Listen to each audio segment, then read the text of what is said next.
Myself, Shifali Sharma from Kumari Mayavati Government Girls PG College. I like to present my point against the motion, should education be free for all? Various benefits were stated as why it should be, but is it really the case? Because theory looks good on paper. और मैं जानती हूँ कि आपने अपने life में या रोजगार की जिंदगी में ये जरूर यूज करा होगा कि चल फ्री का ज्ञान मत दे, तो फ्री का तो ज्ञान भी पसंद नहीं आता है। अगर हम वैदिक काल की बात करें तो वहाँ की शिक्षा जो प्रणाली थी वो गुरुकुल पर टिकी थी। वहाँ पे गुरु थे, शिष्य थे और बहुत सारी उसके टर्म्स यूज किए जाते हैं। गुरु वहाँ पे सुप्रीम अथॉरिटी, गुरुर ब्रह्मा गुरुर विष्णु गुरुर महेश्वरा गुरुर साक्षात ब्रह्म तस्मै श्री गुरुवे नमः। इसका मतलब है जो गुरु थे they were the symbolic representation of the divine knowledge. अब यहाँ पे गुरु दक्षिणा और गुरु ऋण का भी कंसेप्ट है, मतलब पुराने काल से ही चलता आ रहा है कि नॉलेज को अर्न किया जाए, ना कि फ्री में दे दिया जाए। जो शिष्य होते थे वो उसके लिए परिश्रम करते थे ताकि उन्हें वो नॉलेज मिल सके। तो इससे हम ये तो हुआ मॉरल एस्पेक्ट, और ये इसलिए जरूरी है ताकि जो ये हमारी इंडियन फिलॉसफी है it's guides us in day to day life from morally to spiritually, और ये हमें ये दर्शाती है कि हमें कैसे एजुकेशन को अर्न करना चाहिए विद डेडिकेशन रिस्पेक्ट। ये हुई मॉरली बात। अब आते हैं इकोनॉमिक एस्पेक्ट पे। इंडिया की 4.3% जीडीपी 2024 टू 2025 अलॉट की गई एजुकेशन सेक्टर को।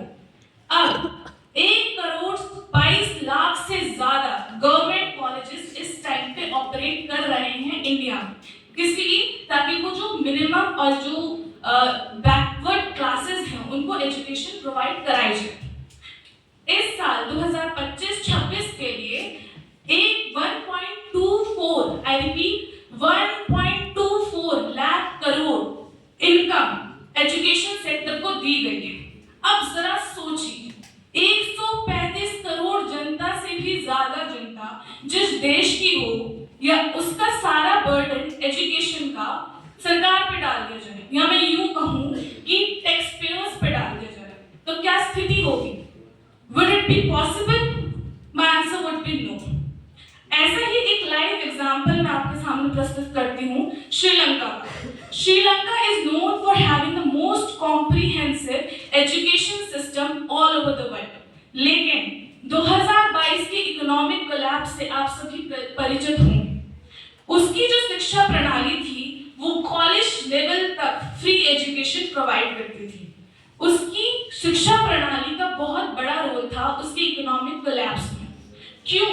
क्योंकि वहां के जो बच्चे थे वो उस प्रणाली में, मतलब they stayed in process for too long, और वो नहीं बनना चाहते थे उस इकोनॉमिक पॉलिसी का हिस्सा जहाँ पे टैक्सेशन इतनी हाई हो। वहां पे ब्रेन ड्रॉप आउट रेट्स इतने ज्यादा हो गए हैं कि अब उधार लेके श्रीलंका को काम चलाना पड़ रहा है। सो इट सिग्निफाइज कि एक इकोनॉमिक पॉलिसी कितना एजुकेशन सिस्टम को इफेक्ट करती है। ये तो रही एजुकेशन एंड इकोनॉमिक एस्पेक्ट। अब आते हैं psychology. Psychology which studies the human behaviour. उसने भी कुछ ऐसी स्टडीज की हैं which shows the impact of free things on people. ऐसी कुछ स्टडी हुई थी हरगीजा में। हरगीजा में free versus the paid schooling system पर स्टडी हुई थी। उसमें ये दिखाया गया कि फ्री सिस्टम ने एनरोलमेंट रेशियो तो बढ़ा दिए, लेकिन पेड सिस्टम ने ही एकेडमिक क्वालिटी को बढ़ाया। Last but not the least, हमारा मोटो होना चाहिए कि हम एक एक्सेसिबल अकोमोडेटेबल एजुकेशन प्रोवाइड कर सकें, ना कि फ्री एजुकेशन जो उनकी साइकोलॉजी को भी डिफेक्ट करे। Thank you and have a nice day.